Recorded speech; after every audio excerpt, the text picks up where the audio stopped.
spring day here at the John Ferry Garden in Hempstead, Texas, outside of Houston. Beautiful collection of Asian, Mexican, and other plant groups.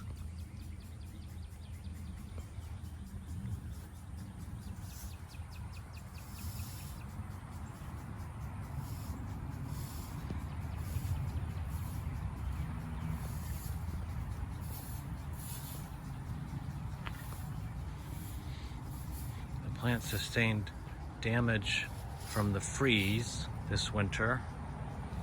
Overall, lots of signs of new growth and recovery.